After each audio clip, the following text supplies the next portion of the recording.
সাংবাদিকদের মুখোমুখি তাপসরা। এসএফ মানে সেন্ট্রাল যে ফোর্স সিএপিএফ তাকে তাড়া করছে, সত্যি অস্বস্তিকর। একে মহিলা এবং সব মেল ফোর্সের যারা পার্সোনেলস, 3 রানাঘাটে আমাদের পোলিং এজেন্টদের তুলে দেওয়া হয়েছে, তাদের মারধর করা হচ্ছে। বিজেপি প্রার্থী, এটা একটা অদ্ভুত জিনিস, এটা শুরু হয়েছে গত লোকসভা নির্বাচন থেকে, যে বিজেপি প্রার্থীকে দেখলেই নির্বাচনের দিন হোক বা প্রচারে হোক তাকে গো ব্যাক করা। তারপরে মানিকতলায় আমরা ওয়ার্ড ধরে ধরে এবং বুথ ধরে ধরে আমরা দেখিয়ে দিয়ে গেলাম সে সমস্ত জায়গায়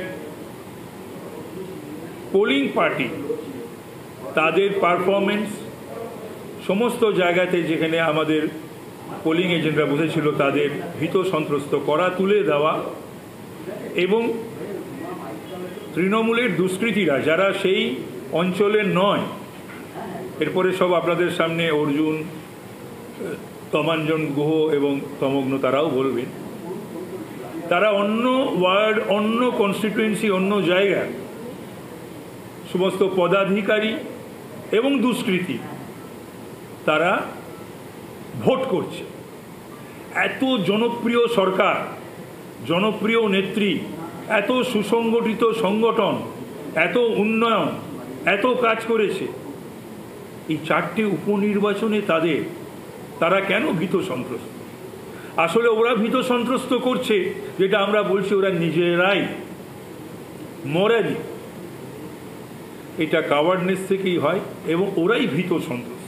এটা খুব দুর্ভাগ্যজনক বিষয়। আমরা জানিয়ে গেলাম এবং বললাম, কিছু কিছু জায়গায় আমরা দেখতে পাচ্ছি যে তাদের লোকেরা ঢুকে গিয়ে ওয়েব ক্যামেরা রয়েছে, তাদের দেখাও যাচ্ছে, সেগুলো সমস্ত দেখাবে একটু পরে আপনাদেরকে, দেখা যাচ্ছে সেই ওয়েব ক্যামেরা থেকে যে ঘুরে ঘুরে ভোট দেওয়া হচ্ছে। এটা খুবই দুর্ভাগ্যজনক এই পরিস্থিতি পশ্চিমবাংলায়। এবং পশ্চিমবাংলায় এটা জুলাই মাস, সামনে 21শে July no ID card no ভোটের স্লোগান দিয়েছিল সেই 13টি মৃত যুবক যারা হারিয়ে গেছে, প্রাণ দিয়েছিল গণতন্ত্রের স্বার্থে, ভোটের স্বার্থে, সাধারণ মানুষ ভোট দিতে পারবে, নো আই কার্ড নো ভোটের স্বার্থে। আজকে তাদের অতৃপ্ত আত্মাও নিশ্চয়ই আর্তনাদ করছে এই সমস্ত দেখে শুনে। এইভাবেই ভোট হচ্ছে এই গণতান্ত্রিক বন্দোবস্তে এবং ব্যবস্থায়। এবং এ ব্যাপারে আমি আবারও বলছি যে ইলেকশন কমিশনকে এবং যে সেন্ট্রাল ফোর্স, তাদের প্রেজেন্স নয়, তাদের অ্যাক্টিভ হতে হবে, অ্যাকশন ওরিয়েন্টেড হতে হবে।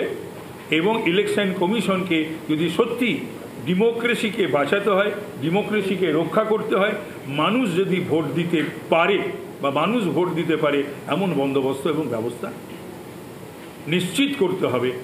এটা বাংলায় দীর্ঘদিন ধরে সেই ট্র্যাডিশন সমানে চলেছে, সিপিএমের সময় থেকে আজও কিন্তু তার কোনো পরিবর্তন হয়নি। বাংলার আওয়াজ, বাঙালির আবেগ, জি 24 ঘন্টা।